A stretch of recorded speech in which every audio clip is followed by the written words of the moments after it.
Monsieur le Président, mes amis, je suis très heureux d'être invité à prendre la parole aujourd'hui. Je voudrais pouvoir tout faire en français. La beauté de votre langue me ferait paraître bien plus éloquent. Mais vous rentrerez tous très tard chez vous.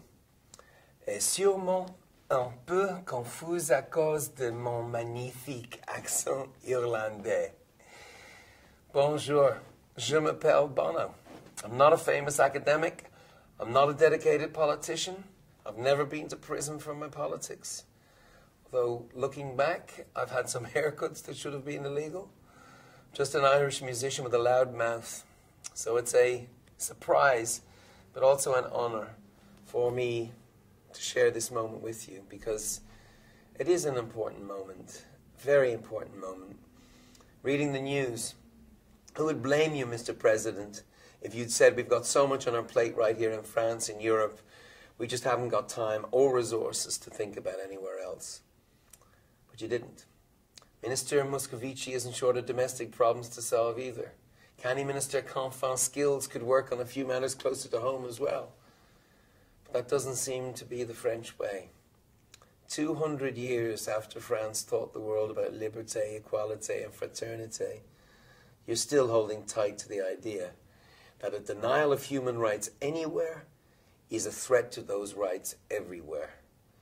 Now, from what I hear during the conference today, there's been a lot of hard questions asked, a lot of challenging the old ways of doing things, and that's good. Demanding partnerships instead of patronage, justice instead of charity, transparency instead of opacity. One, with our now 80,000 members in France, have been so proud to be involved in this great dialogue. Surely these one volunteers embody the spirit of France. It's who you are. It's your DNA.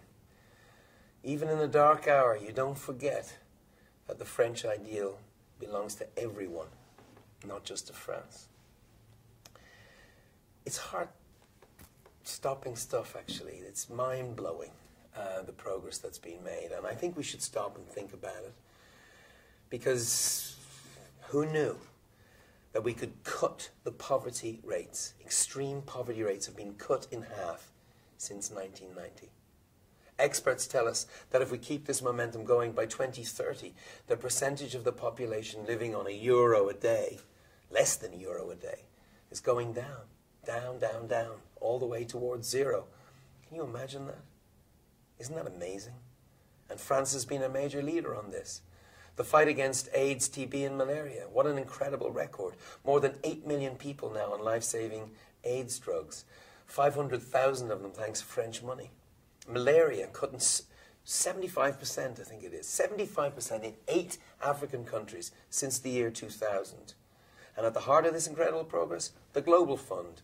An idea, a French idea, dreamt up by France, a fantastic advertisement for your vision, your generosity, and your determination. The financial transaction tax. France has been first to dedicate part of its proceeds to development. As 11 countries in Europe are about to implement this FTT, let's get even more in. Let's get even more countries in. Fight against corruption, which we know kills more people than any disease. It's a disease in itself, but there's a vaccine for it. It's called transparency. Mr. President, you have led Europe in supporting legislation that making it illegal for extractive companies to hide the payments they make to governments in poor countries. That's how we're going to ensure that this corruption stops and that the benefits of oil and mineral wealth that lie beneath the feet of ordinary Africans are not stolen from their hands.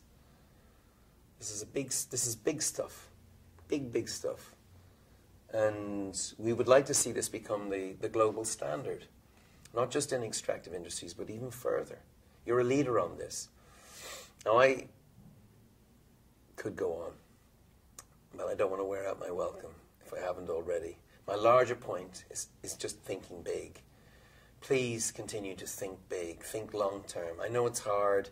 I know the pressures that I can't know the pressures you're under at a time like this. But a program law would really help. Program law, it would protect the idea that whoever's leading the country has a fundamental commitment in the name of the French people to support the poorest, to fight for globalization, to fight for a globalization that works for all, not just for a few. So let me conclude by uttering a 4-letter word, Mali. Because extreme poverty is not just an affront to our humanity, it's a threat to our security. That's clear now. Extreme poverty fuels the fire of extreme ideology. Now, you just took decisive military action. But, Monsieur Hollande, you are 100% right when you say it's time for now. It's now time for development in Mali. So, this means a lot to me. Mali's a country I've been in love with. All musicians love Mali. Just over a year ago, I was in Timbuktu, actually. I visited that library that people have read about that was torched by the rebels as they were run out of town. Incredible library, containing ancient manuscripts, remarkable insights into West Africa's past. Amazing, amazing place, burned to the ground. If you're against human life and human history, that doesn't leave much room to be for anything. And now I know all of you in this room are for human life, for human history.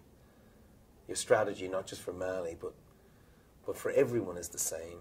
You want the fight against extreme poverty and injustice to have those hallmarks, those classic French hallmarks.